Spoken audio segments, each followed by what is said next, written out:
All right, we're recording. Well, you're recording, so you better be fucking working.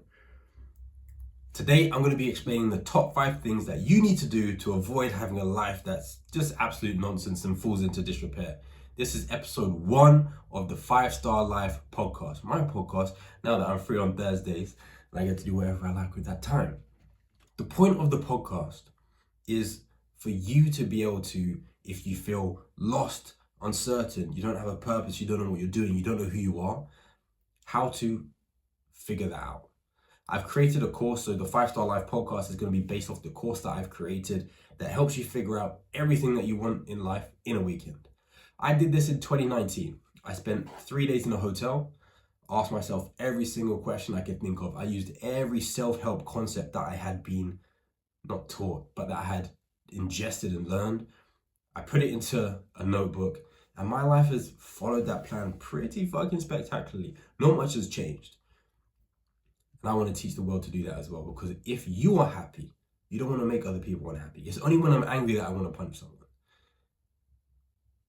So if I can make myself happy, I want to make other people happy as well. So if you're happy, you're not going to want to make the world a worse place. So let's make it better together. And today we're talking about the top 5 things that you want to avoid, the top 5 mistakes people make in life. So let's start with number 1. Number 1 is you want to avoid being reasonable. Now, this is something that we get taught out of. Our parents, our teachers, pretty much any adult who I suppose has a brain will teach you make reasonable goals, be a reasonable person, ask for reasonable things, which is to say, don't be too ambitious, but also have a reason for everything that you do. You don't need to have a reason for everything that you do, and you don't need to be limiting your ambition. What you might find is that when we want to accomplish something, we choose something that is reasonable, that is realistic, that is achievable. But why? The only reason we do that is because we want to avoid disappointment. We want to avoid failing. And that all comes under the context of whatever you consider failing to be. If you think achieving 8 out of 10 is a failure, but you could achieve 5 out of 5 and consider that a success because you got it perfect, then you have a different way of looking at the world. Because our lives are not lived by percentages. We can't do a percentage of anything and consider it a good thing. If you become the greatest football player of all time, the greatest athlete, the greatest librarian, the greatest teacher, that doesn't necessarily make your life a success because you achieved 100% in one category. Our life is addition. The more things you can fit into your life, the more spectacular it can be. But here's the thing, the more things you add into your life, the more difficult it is to make each area spectacular.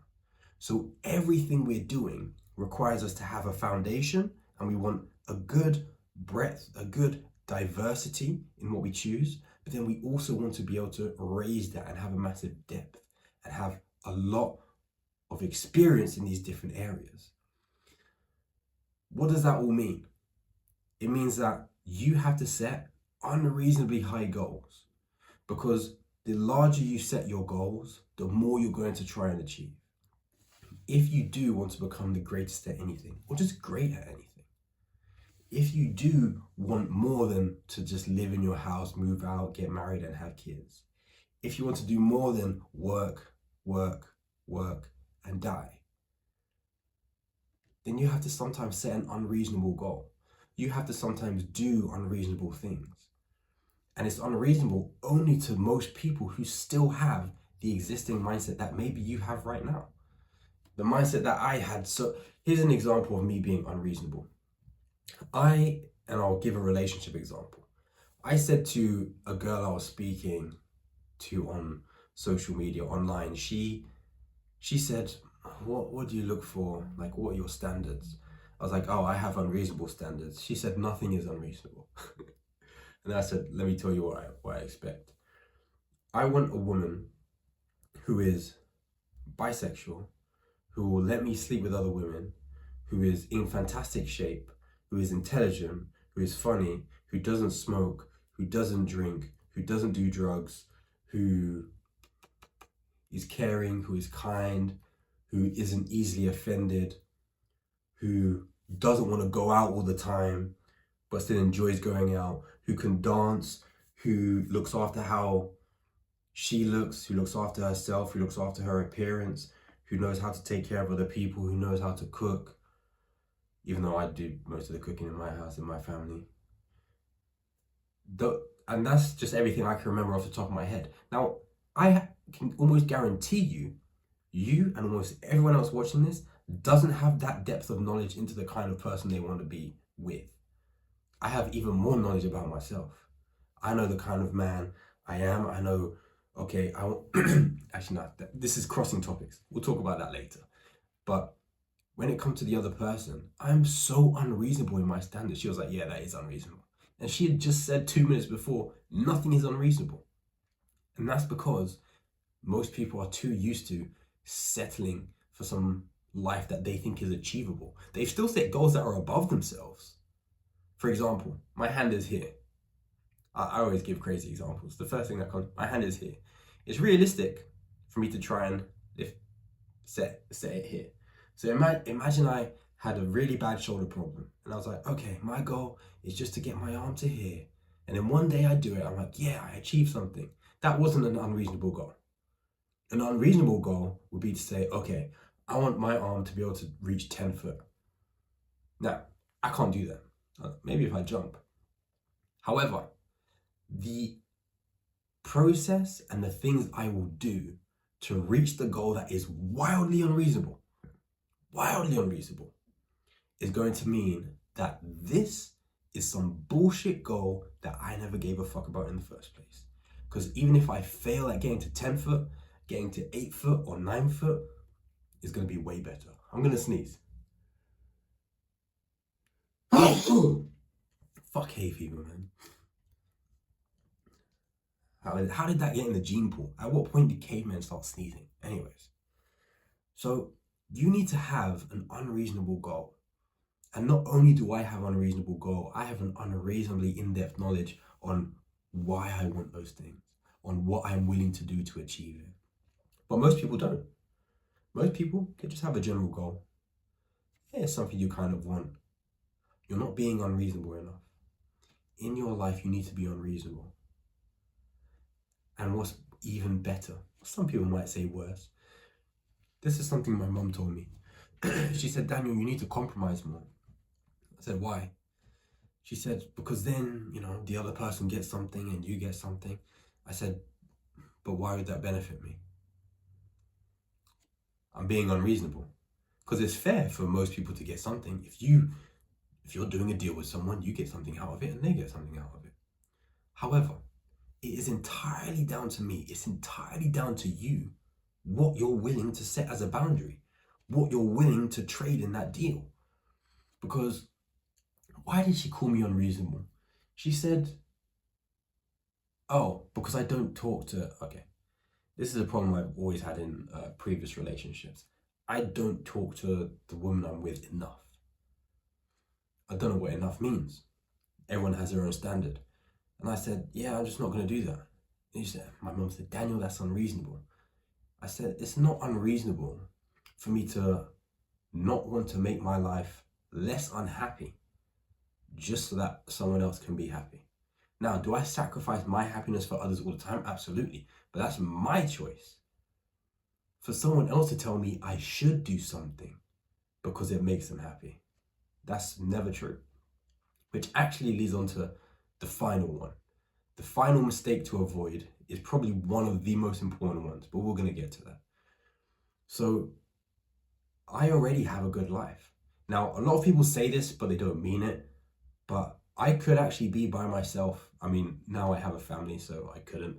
But before I had a family, I could have lived the rest of my life happily by myself, incredibly happily, and never be married or had a relationship. So genuinely, me getting into a relationship didn't necessarily make my life better. It just made my life different. So I could be really unreasonable because I was already in a good place. So here's the secret. For you to get in a good place, you might have to start being unreasonable. Because you are probably already too much of a people pleaser. Too much of, have you got what you want? If you always worry about what other people have, whether it's good or bad, whether it's jealousy or kindness, you never know how much you have. You're never looking after yourself enough to give yourself what you need. And on top of that, once you've got rid of needs, to give yourself what you want. And you need to be unreasonable. If you remain a reasonable individual, you may have a nice life. You may get married, but you will give away a lot more of yourself than you had wished you had. And usually, so I work as a therapist. If you didn't know, I work as a therapist in the NHS for patients for their mental health. What I hear from 40, 50, 60-year-olds is they have so many things that they wish they didn't have to give away to their partner, to their kids, to their sisters, to their parents, because they were being too reasonable. And if they were more unreasonable, if they were happier, they would actually give away more. Here's a final example before we move on to number 2. When you're unhappy, but you're trying to make others happy, you're doing it despite how you feel. So you know giving is making you feel worse, which means you don't even like doing it. You're not enjoying it, but you do it to make others happy. So not only are you doing something you don't want to do, but it's making you feel unhappy, even though the outcome might technically be good for someone else. Interestingly, the more I indulged myself, my desires and what I wanted, the happier I became. And when I became happier, I wanted to give people more. Only on the happiest days of my life do I sometimes walk up to like a homeless person and I say, hey, let's go and buy food. And then afterwards I'll be like, all right, here's £20. I buy him food and I give him money. Only when I'm happy though. So if I don't make myself happy, if I have a shit day, then I'm walking past them and thinking, nah, I need the money too, bro. But that's normal. That's how most people operate. And a slight addition on that. On the bad days, if you try and do the things that you do on the good days, it might help you have a good day. But the point is, number 1, be unreasonable. Avoid being reasonable. It's going to keep you stuck. It's going to keep you mixing with people that are just giving and giving and giving and giving and taking and taking and taking and taking. No one's actually building themselves up.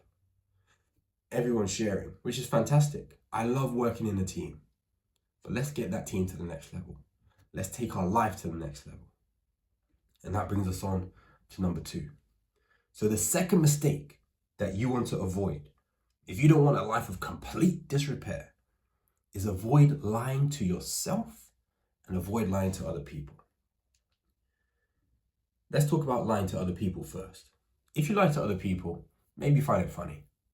Maybe it's enjoyable. Maybe it doesn't mean anything to you. Because some people genuinely don't care how other people feel or think. And if you lie to other people, it means nothing to you. It's not your life. You probably don't even know them. But when you lie to other people and you have a conscience, you have empathy, then you understand how that lie is going to affect their life. How that lie, if they find out the truth, or if the lie will damage them regardless, how it is going to impact them emotionally, potentially physically, and psychologically. And if you know that, if you are empathetic, if you do care about other people, it's going to be extremely difficult for you to lie to someone and not care, for you to be able to live with that. When you realize how much of your success, whatever, because if you lie, it's usually to gain something. So whatever you've gained, you know it's from a lie. And you can try and convince yourself that it's okay. But this is from Pirates of the Caribbean, and I just like the quote. The trick of life isn't to live forever, it's to be able to live with yourself forever. So if you're living a life where you're lying to other people just for your own personal gain, how much can you live with that? How much is that going to weigh on your conscience? Because lying to other people eventually leads to lying to yourself. Because you have to convince yourself that it was okay. You have to convince yourself that you're happy. So avoid lying to other people.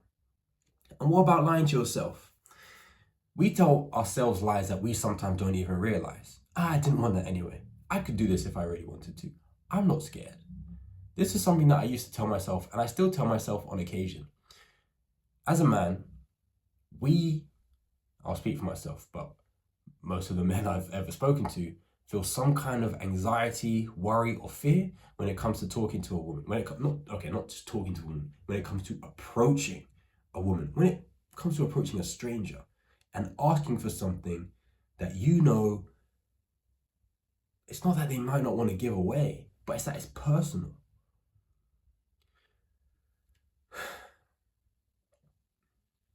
And we tell ourselves, I could talk to her if I wanted to. Why are we lying to ourselves? Because we know that if we tell ourselves the truth, it will make us feel terrible in that moment. And we are very good at lying to ourselves. Very fucking good at lying to ourselves. I didn't need that. I could live without that. He's a piece of shit anyway. He doesn't deserve that. If that was me in that situation, I would have done this. You're lying to yourself. And you're lying to yourself to make yourself feel better. But if you're making yourself feel better, you're not making yourself be better. And that's always more important. Make yourself be better. Don't aim for feeling better. Feeling better is fantastic. Feeling better will give you that motivation. It will give you the good feeling. It might help you actually be better. But actually being better, actually making the change, that's just always a better option. So avoid lying to yourself, because eventually you don't know what's true. Eventually you can't trust yourself, because you know that whatever decision you make, you don't know if the reasoning behind it is true. You don't know if the outcome that you're telling yourself you could get is real. Avoid lying to yourself. And the way to avoid lying to yourself is to actually test your beliefs. If you believe you can run the 100 meters quicker than Usain Bolt, go to an athletics track and run the 100 meters and test yourself. If you believe you could beat anyone in a fight, go to a fight gym and fight someone. If you believe you would be able to hold your breath if the Titanic sank, go to a swimming pool and hold your breath. But don't lie to yourself to make yourself feel better, because that lie keeps you stuck in the same position. Like I said, it makes you feel better rather than being better. If I tell myself my life is, if I didn't have muscles, okay, no, I can't say that. Let's say I was fat. I could be like, muscles isn't gonna make me feel better. Who cares? It's just people who care too much about their self-perception care about that. They're so insecure. They have anxiety. They don't really like life. They're unhappy. They have to focus on eating all the time. You've just lied to yourself. Why you've got man tits? That lie helps you feel better. It stops you from being better. Just be better. It's okay. And this is something that I want to say, because there's a lot of mental health podcasts, but no one actually knows what the fuck they're talking about, because hardly any of them actually work in mental health. They're just like reading a bunch of shit that they read online. And that could be written by anyone. I'm talking to humans, people that tell me things that they have never told anyone else, things that they hope no one else ever hears. And I help them with it.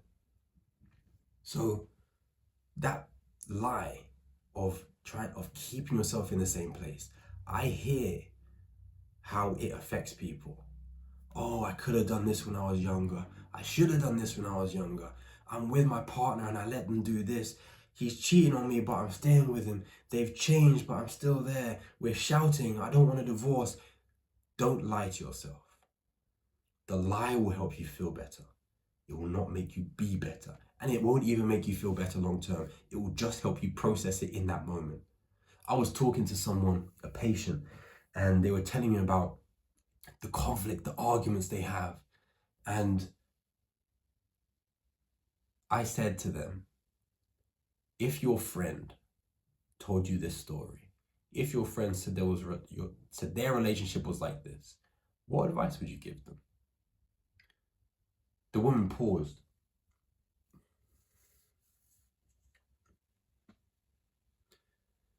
She said, I don't know. Now I know what I'm thinking. So I asked her another question. I said, are you saying you don't know because you actually don't know?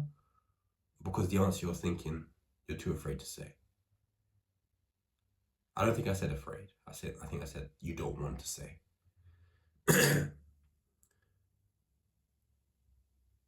She said, I don't know.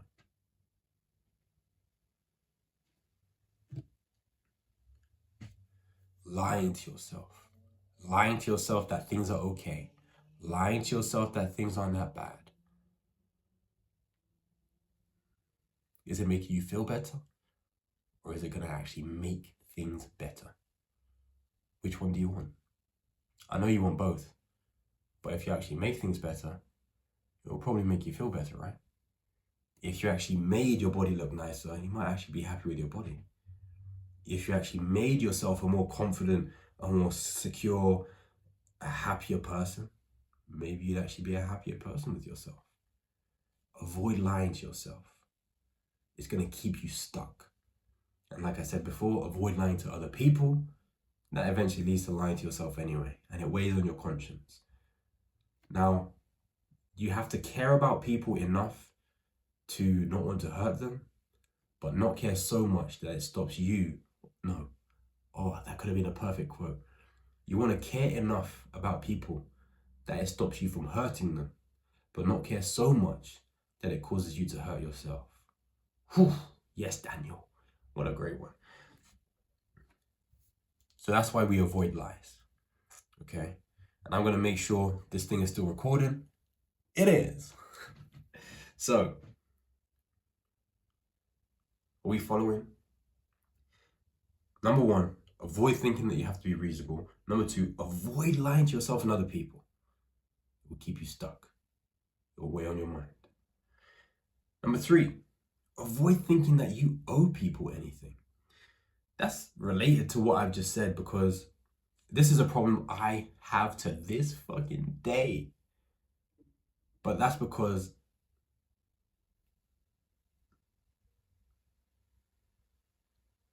what happened to the lights?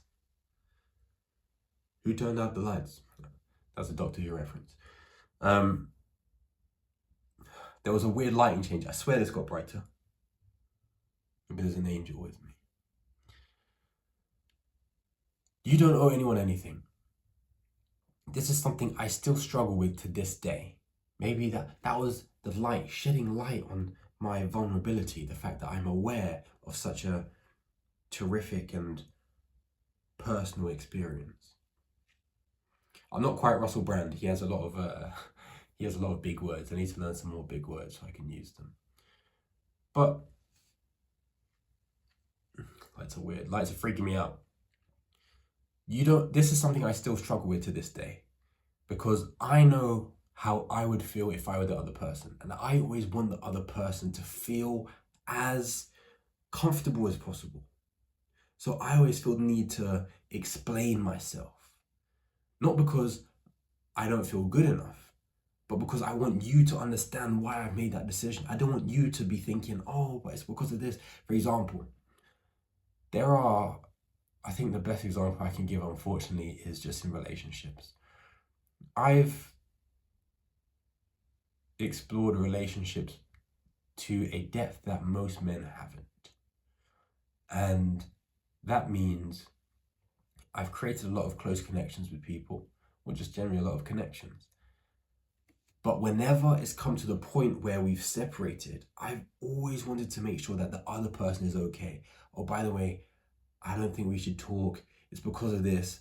You're fine. It's got nothing to do with you. It's okay. And I go into, I've spent weeks explaining to people why we're not going to talk anymore. Not because, and by the way, that's because they're asking me to. Some girls have just been like, yeah, fine, whatever. But some, they need a detailed explanation. And I've had girls harass me with calls and I still take their call because I know how they must feel. They just want to talk to me. I want to help them solve their problem. I don't owe anyone anything though. I haven't done anything to make your life worse. It is not my job to make your life better, unless you're one of my patients. I want to try and make your life better, but I can't keep damaging myself to help you heal. Oh my goodness, he's done it again with the quote. I can't damage myself to help you heal. And that's got me into so much trouble. And I don't mean trouble like I'm getting told off, but it's just made my life a lot more difficult because there's people I should have cut off that I'm still talking to. Because there are people who I've stopped talking to who I don't hate. We just had to end the relationship, the friendship. There was no reason to end it.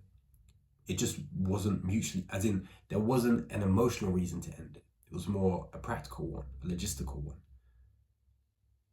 But I felt like emotionally I had to make them feel happy about it ending somehow.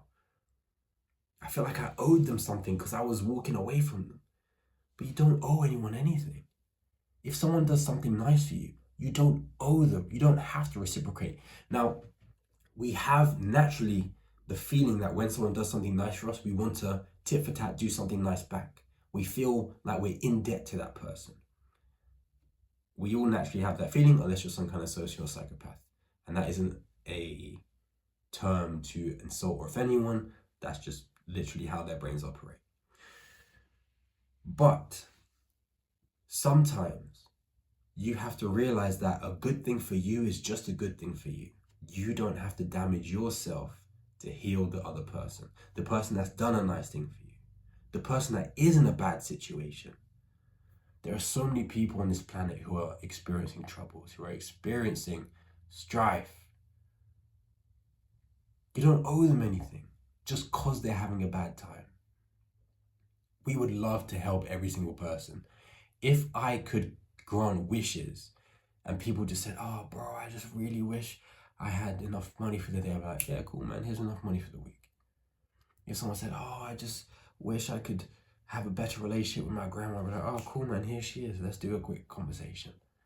But the problem is that it takes a lot of time, takes a lot of energy and more money than I have, unless you're Mr. Beast, to do the things that we want to do.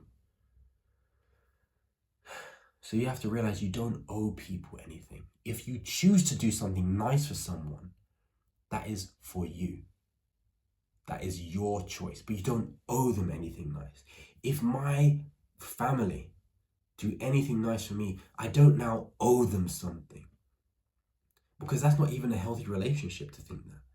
To think that they've done something for me, so if I do something for them, then we're even. Even on what? Even on what? Because if you have that mindset, then you probably think that if you do something for someone else, that they owe you now. Now, that is the law of social norms, but that doesn't mean it is a universal law. It's not actually how things have to work. And to view a relationship like that means you're keeping some kind of track of transactions. It's important to keep track of them, because if you give something to someone, they don't give you anything back, that's fine. They didn't owe you anything. If you give something to someone again, that's fine. They didn't owe you anything. But if you keep giving and they're not doing anything for you, in what way does that relationship benefit you? If I'm always giving someone money, if I'm always helping someone with their problems, and then they just fuck off until they need me next time, why am I with them? Why are they in my life? Unless I just enjoy doing that, what do I get out of it? And that's an interesting insight into itself. Why do I have to get anything out of it? You don't. But that's what I'm saying. If you don't, then why are you doing it? If you don't have a reason and it damages you, then you don't have to do it. You don't owe anyone anything. And that's going to allow you to owe yourself. You owe yourself the time, the energy, the commitment to make some changes, to give yourself time to relax in the evening, to give yourself time to watch your favorite show, to choose what you want to eat for a meal for a change. You owe yourself that because you've been people pleasing the whole time. You haven't pleased yourself once.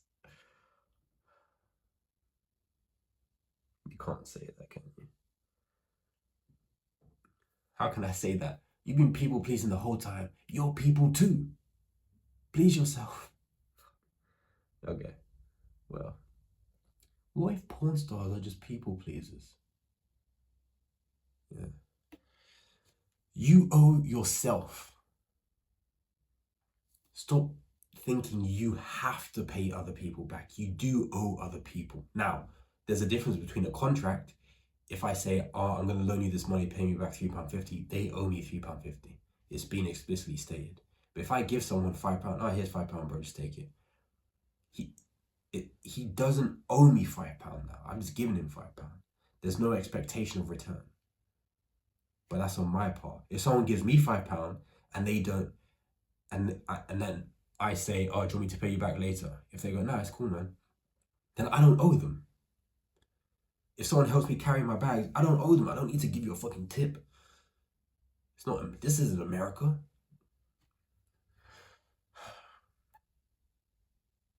So remember that you can live your life supporting yourself, and you don't have to owe someone who's done something for you.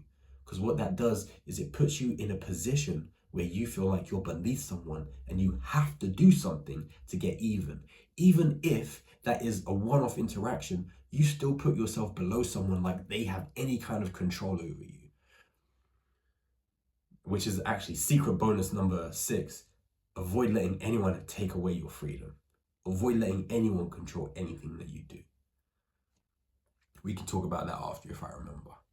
But you don't have to put yourself back on level terms. If someone's done something nice for you, for your business, for your family, that's just a kind gesture. They might ask for something in return. That's on them. I can't remember a time someone has said, oh, I did this for you, you owe me. I don't think anyone's ever said that to me. But if they did, I would say, I don't owe you shit. You did that for me. If I do something nice for you, it's a choice. And you can decide, oh, you're a good person or bad person based on that choice. But it's still my choice. If helping you is going to damage my life too much, I can't help you. Well, let me say that again. I don't want to help you because I'm not in a position to. Were I in a different position, I would. But I don't want to. Secret bonus number 7, avoid saying can't. I try to never say I can't. I try to always, because can't implies ability, implies power. And if you feel like you don't have the ability to do something, then it's out of your power, it's out of your control. So whenever I hear myself saying, oh, I can't, I just say, oh, I'm doing something else. Oh, I'm choosing to do this instead. I'm not going to do that. No, I can't. I can. I'm just not. So that's number 3. Avoid convincing yourself that you owe other people. Avoid thinking that you owe anyone anything for any reason. Listen, this is such an extreme example to end on. You could see someone bleeding out in the street. You don't have to go and help them. I believe I would, because I've been in situations where I've seen people getting beaten up in the street or hurt in the street, or they look lost and they're by themselves. I always try and go help them. But I don't have to. I don't owe them anything. That's not how it works. And that actually gives me more power, because if you feel like you owe them, oh, I owe it to the humans that I have to help this person. No, that takes your power away. I have the power. I'm going to help you because I'm a good person. Or I'm just going to help you because you look like you need help.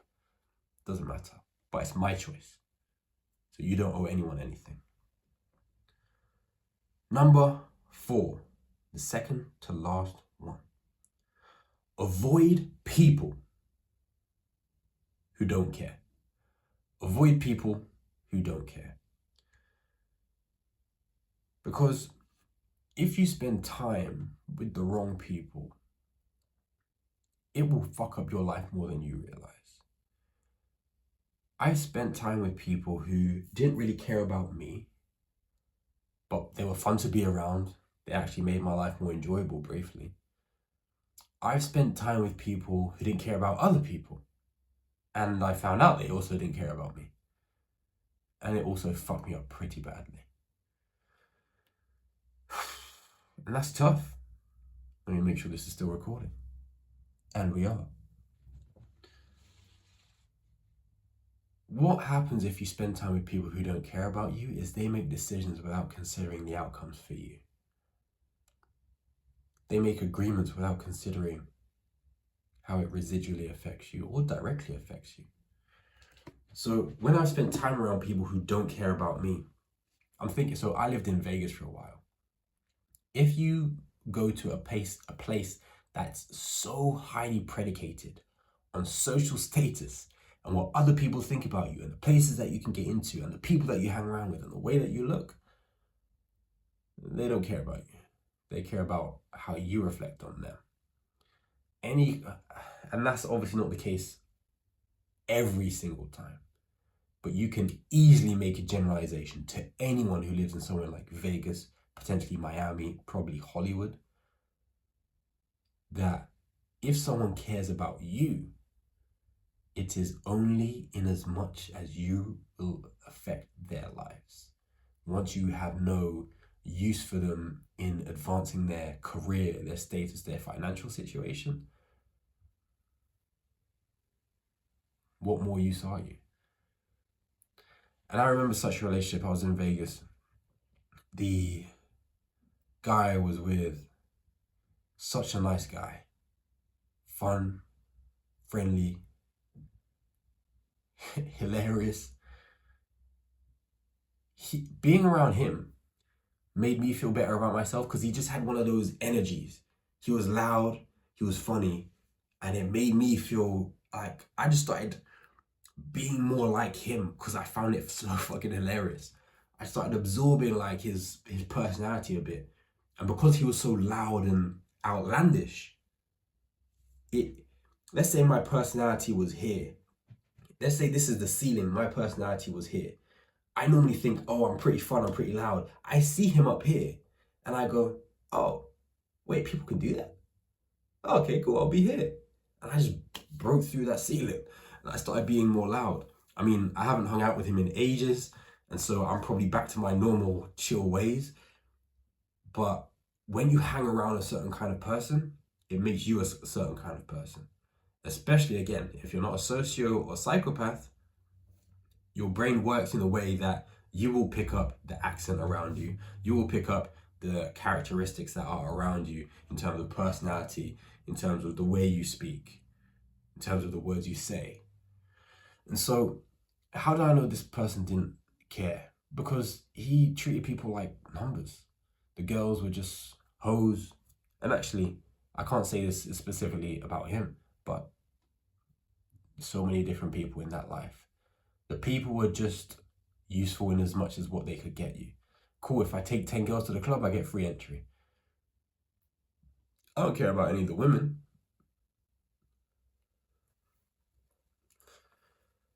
The guys, they're just there to help pay for the table. I don't care about you personally, just put your money down. Now, obviously, these words never came out, but you see it in the way people act. And I had the most incredible interaction with someone else. We were trying to get into a club called Dre's, and we had someone inside who had a table. We were trying to get to the table. They were like, nah. We knew, he probably knew more people than me because he obviously fucking lived there. I only knew one of the VIP hosts. He knew a bunch of other people. And so we tried to name drop to get in, still couldn't get in. And then we just went to the bar in the casino and we were talking. He was like, I can't remember what we actually said, but he said to me, bro, I can't lie, I was just trying to get myself in, I would have left you. I was like, I think I laughed when he said that. And I told that story to someone else and they said, you have to respect the honesty. I was like, you don't have to respect honesty, firstly. He's just told me that imagine something, I'm going to kill you in a minute. You have to respect his honesty. No, you don't. You don't have to respect honesty. But it just showed me that I would have stayed behind to help someone else come in. They would have just left. The people that don't care, they probably won't have your best interest at heart. And if you're a trusting person, it's tough. And here's the thing about trust. You can trust people. If you've been hurt before, this will help you. If you've ever had someone you trusted hurt you, this information will help you. Only trust people with things that you're okay with that trust being broken. Only trust people with things if you are okay with that trust being broken. I've told things to people in confidence. I trusted them, I was close to them. And they either fucked it up. It could be I said, oh, please do this for me, I need it done. They fucked it up. I said, why didn't you fucking do it? You're a moron. Or I trusted people with private and personal information and they decided to break that trust. And I didn't think at the time, if they broke that trust, would I be okay with them releasing that information? Imagine you send someone nudes. Are you okay with those nudes being leaked? Because they could be. If you're not, don't send them. If you are, send them. That's how I view trust. If the trust is broken, if the thing you asked them to do doesn't get done, can you live with that? Can you accept that as an outcome? If you can, that's how you decide who to trust. If the person who you've asked to marry, who's asked to carry your child, who's just asked you out on a date, if they break your trust, can you live with that? If they cheat, can you live with that? Or how would you live with that? Because that's what you'll have to ask yourself if that ever happens. So that's how I view trust. But I was talking about people who don't care. People who don't care, they won't do anything with your best interest at heart. They'll do it with their interest at heart. And you won't know it until it's too late. So avoid people who don't care about you. Avoid people who don't care about changing. If you're around a whole bunch of people who don't want to make their lives better, you're going to be the next person whose life doesn't get better. You've probably heard this a million times. If you're around a whole bunch of people who always complain, you're going to end up being the next person who complains. If you're around a whole bunch of people who eat bullshit food and drink alcohol and smoke weed and do drugs, you're going to be the next person who complains and bullshits and does alcohol and smokes some weed and drinks some alcohol. That's going to be you. If you hang around a bunch of people who vape, you're going to be the next motherfucker that is smoking fucking watermelon popcorn flavor. Be around people that actually care about you, about themselves, and about their situation enough to move towards something they actually give a fuck about, to actually make it better. Otherwise, what the fuck are you doing with those people? Now, I need a tissue because my nose is all fucking running. Such is the life of a man with hay fever. So, let's make sure it's still recording. What do you eat? I'm out of breath because I've just blown my lungs out. I was talking about trust. Don't hang around people that don't care about you. Don't hang around people that don't care about themselves. Don't hang around people that don't care about making anything better. And realize that if someone breaks your trust, you have to learn to be okay with that. You have to find out how you're going to be okay with that. And so you only trust them with things. Trust them with information, trust them with tasks, challenges, to-do lists, or whatever else. That you're okay, or you know how to deal with the possibility that they fail or break the trust. Obviously, avoid people that don't care, because they're going to break your trust anyway, because they don't fucking care. But now, we're going to move on to the last, the final, and the most important thing that you should avoid to make sure your life isn't absolute bullshit. And that is, avoid thinking there's anything that you have to do. There's nothing you have to do. Nothing. You don't have to eat today. You don't have to drink. You don't have to go out. You don't have to go to work. You don't have to pay your rent. You don't have to pay taxes. You don't have to vote. You don't have to talk to anyone. You don't even have to open your eyes. You can lie in bed with your eyes closed all fucking day. And you might say to me, Daniel, I do have to go to work, otherwise I can't pay rent, otherwise I can't feed my family. So let me get this straight. You want to feed your family.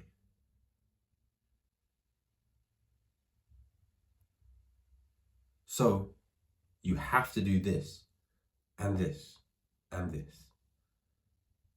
Okay, understood. So if you didn't want to feed your family, you wouldn't have to do any of that. Oh, I see. So that means you actually do want to do all those things because you want to feed your family. You think I want to work every fucking day? The reason I do is because I want to feed my family. It's because I want certain things. And if I have to do, in quotes, certain things to get to a certain place, then I'm choosing to do them. If I want to get in shape, then I have options. I can do this, this, this. But I have to do something to get into shape. That's only once I've decided what to do. Until you make a decision, there's nothing you have to do. If you want to stay alive, then you eat. If you don't, then don't eat. So you don't even have to eat, unless you want to be alive. You don't have to talk to someone. You don't have to ask how they are. You don't have to go outside. You don't have to support anyone. Unless that is part of the process for you to get something that you actually want. Until you make a decision on what you want, you don't have to do anything. So stop and don't live a life. Stop living a life and don't live a life where you feel like there's anything you have to do. You don't. You know how many times managers at work have told me, oh, this is part of your role, you have to do this. And I just go, no, I'm not doing that. This was years ago. I've told a manager before, yeah, I'm not doing that. You can just fire me if you want. You know what they did? They didn't fire me. I guess it's too much paperwork for them or too much fucking effort. But the reason I'm saying that is because there's nothing that you have to do. There's things that people will tell you have to do. There's things that you believe you have to do, but you don't have to do them. If I'm at a job and my manager says, you have to clean the toilet, I'm going to say, no, I don't have to clean the toilet.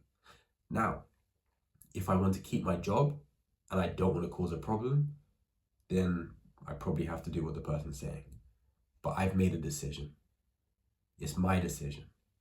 No one else can tell me what I have to do. And you know what's crazy? That's how you stop people from having power over you. That's how you stop people from blackmailing you and controlling you. When you realize that you can be free from anything they could ever do to you because you are the one that has the choice. It's your decision to decide what you have to do.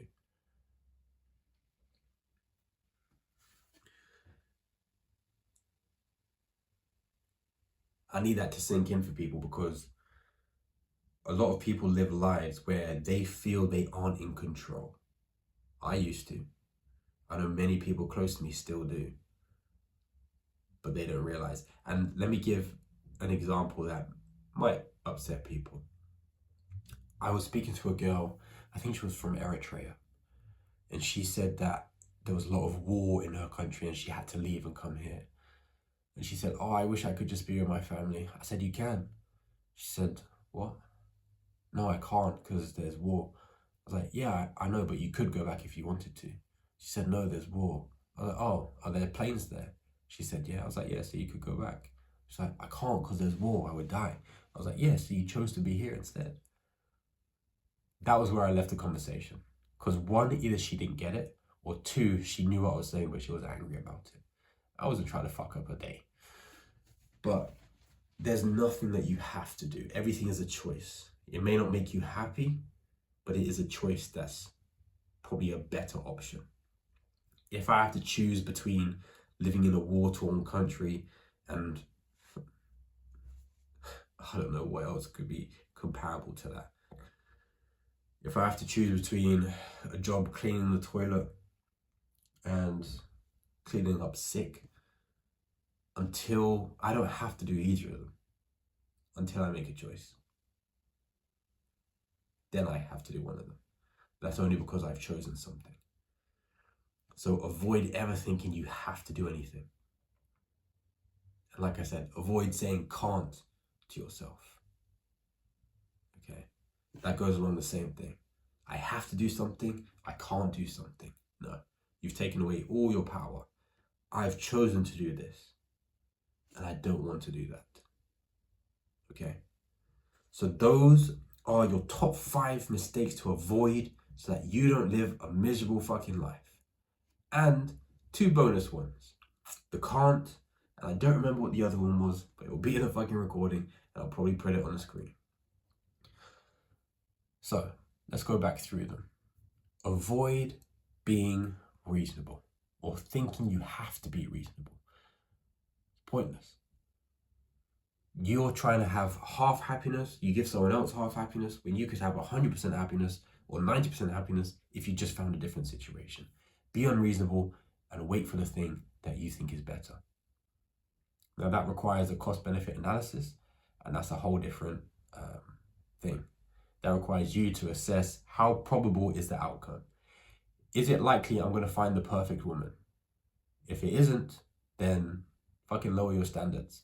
If you want to find the perfect woman. If you don't want to lower your standards, stay by yourself.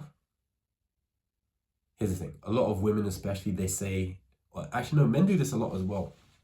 Oh, there's no good women anywhere. All women are on OnlyFans. And then a lot of women say, it's too difficult to date. Blah, blah, blah. It's just easier. Listen, stop telling yourself that you're better off single. You're not better off single. You just find dating too hard.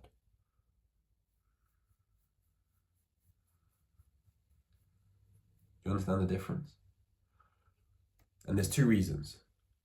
You're not good enough to date. You aren't good enough to find who you want to date. That's the only 2 reasons you can't find someone. If you're single and you can't find someone, it's because you're not good enough or you're not good enough at finding the right person. That's all. Once you have those 2 in the right place, in the right ratios, then it's just a matter of time. Once I became louder, funnier, more confident, more assertive, I had many of the qualities that a lot of women look for. At which point, I just had to know how to choose the right woman. And once I did that, it was just a process of elimination. And I just keep meeting them until I find the mother of my children. Mission accomplished. So, that actually links nicely onto, well, that's number 3 actually. So, it was avoid thinking that you have to be reasonable. You don't have to be reasonable. Avoid lying to yourself. Avoid lying to other people. Lying to other people, if you have a conscience, it's going to weigh on your conscience. If you're lying to yourself, it's going to keep you stuck. You might feel better, but you won't be better. Number 3, avoid thinking that you owe people anything. You don't owe anyone anything. Everything you do is your choice. If someone does something nice for you, you don't have to do something nice back. It's up to you.